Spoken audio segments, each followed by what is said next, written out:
Maximum মেয়েরাই মহিলারাই কোরআন কারীম সহিষ্ণুতায় পড়তে পারে না। বিশেষ করে যখন বিয়ের ক্ষেত্রে যখন কোন ছেলে পক্ষে যখন মেয়ে পক্ষকে দেখতে যায়, তখন জিজ্ঞাসা করা হয় যে মা তুমি কি কোরআন কারীম তেলাওয়াত করতে পারো, তুমি কি কোরআন কারীম পড়তে পারো? সে মেয়ে উত্তর করে হ্যাঁ আমি করতে পারি। যখন বললে যে একটু তেলাওয়াত করে শোনাও, একটু কোরআন কারীম থেকে পড়ে শোনাও, তখনই দেখবেন সূরা ফাতিহা আর নয় সূরা ইখলাস।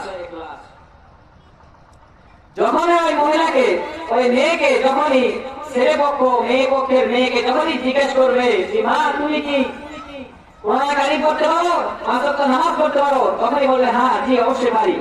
তখন যখন বলবে যে তুমি কোরআন কারীম থেকে একটু তেলাওয়াত করে শোনাও দেখি, তখন ঘুরে ঘুরে ওই হয় সূরা ফাতিহা আলহামদুলিল্লাহি রাব্বিল আলামিন আর না হয় সূরা ইখলাস কুল হুয়াল্লাহু আহাদ। বলুন ঠিক কিনা?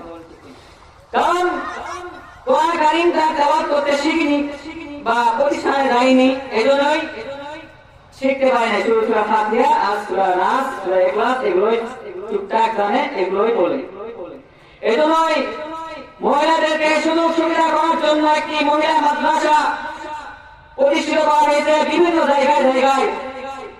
এজন্য আমাদের প্রত্যেককে শুকরিয়া আদায় করা দরকার এবং প্রত্যেকের মা বাবার কর্তব্য যে ছেলে মেয়েদেরকে কওমি মাদ্রাসায় ভর্তি করে দেওয়া দরকার। বলুন ঠিক কিনা?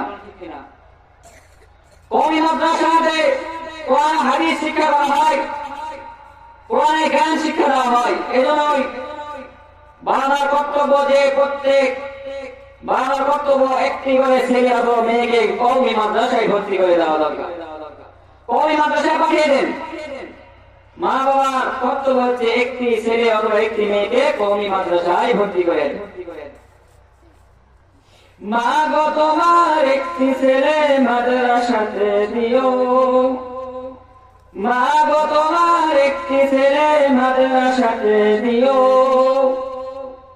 এই পৃথিবীর বুকে তুমি জান্নাত কিনে নিও, এই পৃথিবীর বুকে তুমি জান্নাত কিনে নিও। ঠিক না?